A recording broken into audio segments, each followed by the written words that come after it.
Ambassador Vora कुछ कह रहे हैं सर। बहुत सारी बातें हो गई हैं, अभी बहुत सी तस्वीरें मैंने दिखा दी हैं।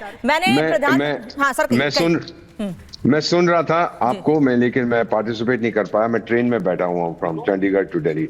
आपसे इतना कहना चाहते, एक तो आपके शानदार चैनल पर जब भी होता हूँ बहुत कुछ सीखता हूँ। अभी आप बात कर रहे हैं प्राइम मिनिस्टर नरेंद्र मोदी की विजिट जो हुई है to the United States. Ma'am, Chanakya कूटनीति में बड़े स्पष्ट रूप से कहा है, हम तो चाणक्य की संतान है, कि स्वार्थ के बिना कोई दोस्ती नहीं होती। ट्रंप ये देख रहा है कि उसको हमसे क्या मिलेगा, हम देख रहे हैं हमको ट्रंप से क्या मिलेगा। हमको मिलेगा हाई टेक्नोलॉजी, हमको मिलेंगी आर्टिफिशियल इंटेलिजेंस, हमको डिफेंस इक्विपमेंट एटसेट्रा एटसेट्रा, हमको एनर्जी के बारे में बहुत सी हमारी रिक्वायरमेंट है। ट्रंप कहता है हम दुनिया के सबसे बड़े एनर्जी प्रोड्यूसर्स और सप्लायर्स हैं। ट्रंप चाहता है भारत का मार्केट सबसे बड़ा 140 करोड़ का जो उभर रहा है। अब हमने इन दोनों के बीच में पर्सनल केमिस्ट्री इनकी बहुत तगड़ी है। बस अब ये एक दूसरे को हमने कन्विंस करना है। भारत ऐसा कुछ नहीं करेगा जिससे अमेरिका को चोट लगे, और अमेरिका से अनुरोध है आप ऐसा कुछ मत करिए जिससे भारत को चोट लगे। That's the bottom line. ठीक है, शाजिया आलमी।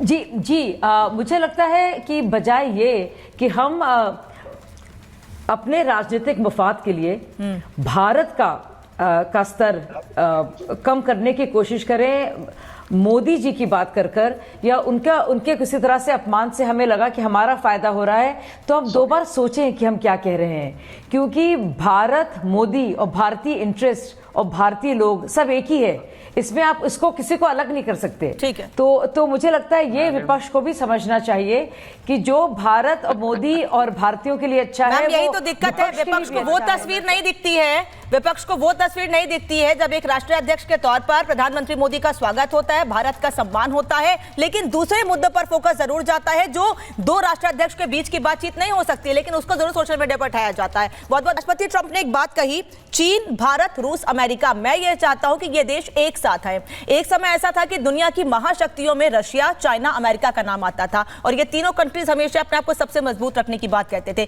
कभी भी भारत का जिक्र वहां नहीं होता था, लेकिन अब इन तीनों देशों के साथ भारत भी खड़ा हुआ है, यानी अमेरिका खुद भारत को एक महाशक्ति के तौर पर काउंट करने लगा है। प्रेम जी देखिए, पिछले बीते 24 घंटे में कुछ घटनाएं घटी हैं जो अमेरिका, रूस और चाइना के इर्द गिर्द है, उस पर ध्यान देना बहुत ज़रूरी है। एक तो यूक्रेन को लेकर घटना घटी है। नाटो के महासचिव ने, जनरल सेक्रेटरी ने कहा कि हमने प्रस्ताव ही नहीं दिया था नाटो में यूक्रेन को आने का। अच्छा। फिर अमेरिका और रूस के बीच जो बातचीत चल रही है युद्ध विराम को लेकर, उसमें जेलेंस्की ने कहा कि हमें छोड़कर, हम यूक्रेन को छोड़ करके ये कैसी शांति वार्ता हो रही है, ये एक सवाल उठाया। इसके बाद रूस ने शी जिनपिंग और डोनाल्ड ट्रंप दोनों को 9 मई के दिन वहाँ उनका एक सेरेमनी होता है, उसमें न्योता दिया। एक और बड़ी गंभीर घटना है, बड़ी घटना है। और इसी के साथ साथ आप देखेंगे आज के ही दिन चेरनोबिल में न्यूक्लियर प्लांट जो है उस पर ड्रोन से अटैक भी हुआ है रूस का, ये भी बड़ी घटना है। यानी जियोपॉलिटिकल सिचुएशन जो है बहुत रैपिडली चेंज हो रही है, और ये हो क्या रहा है इसके मतलब को समझने की ज़रूरत है कि रूस को अब एक तरह से छोड़ दिया जाएगा कि यूक्रेन का सौदा कर लिया जाएगा कि जो चाहे रूस यूक्रेन के साथ करे, अमेरिका चाहे गाजा को हड़प ले, और चाइना को भी ये आज़ादी दी जाएगी। ये जो ट्रायंगल बन रहा है, ये ट्रायंगल सेकेंड वर्ल्ड वार के समय जर्मनी, इटली, जापान का जैसा ट्रायंगल था वो बन रहा है। और इस ट्रायंगल की शक्ति देखिए, क्योंकि अमेरिका का लगभग, अमेरिका और चाइना का 40 ट्रिलियन डॉलर की इकोनॉमी, अगर यूरोपीय यूनियन जोड़ लीजिए तो 60% हो जाता है, तो बाकी 40% में जो कोई कंट्री ऐसी नहीं उसमें सबसे नहीं, मैंने आपसे सवाल क्या पूछा था प्रेम जी, आप शायद मेरा सवाल सुन या समझ नहीं पाए हैं। समय कम है, चाहती हूँ लिमिटेड टाइम में सारे आंसर हो जाए। मैंने पूछा कि एक महाशक्ति के तौर पर अमेरिका भारत को गिनने लगा है, मेरा सवाल ये था। वही चीन, तो मैं कह रहा हूं, जब 40% और अमेरिका के साथ है जीडीपी दुनिया का, अमेरिका, यूरोपीय यूनियन और चाइना को छोड़कर, और उस 40% में सबसे सशक्त भारत है जिसकी इकोनॉमी 4 ट्रिलियन भी नहीं है, तो महाशक्ति कहां होने का सवाल होता है। वो तीनों दुनिया को बांटने में लगे हैं, भारत को महाशक्ति के रूप में कहां ऑर्गेनाइज कर रहे हैं। नहीं तो फिर कर्नल सिंह ये बात क्यों कह रहे हैं, ट्रंप, राष्ट्रपति ट्रंप ये बात क्यों कह रहे हैं कि मैं चाहता हूं चारों देश एक साथ आए? नहीं, इस बात का क्या मतलब होता है फिर? जल्दी बोलिए, जल्दी कंप्लीट करिए। ब्रिक्स को ब्रिक्स को मृत घोषित कर दिया गया। ब्रिक्स का मेंबर भारतीय प्रधानमंत्री बगल में खड़े, उनके सामने कह रहे हैं कि ब्रिक्स मर गया। अरे हमारा भी तो कोई वजूद है, हम ब्रिक्स के मेंबर हैं और हमें ही कह रहे हैं कि आपकी बात पर कर्नल सिंह जवाब देंगे, लेकिन साथ ही साथ कर्नल सिंह मुझे पता है आप कुछ और भी बोलना चाह रहे हैं, लेकिन एक सवाल बांग्लादेश को लेकर भी करूंगी कि जिस तरीके से बांग्लादेश का मुद्दा वहां उठा, बांग्लादेश पर बात हुई, राष्ट्रपति ट्रंप ने साफ कहा कि यह भारत का मुद्दा है, इसे भारत देखेगा। ये तो मोदी की क्षमता पर भी उन्होंने भरोसा किया ना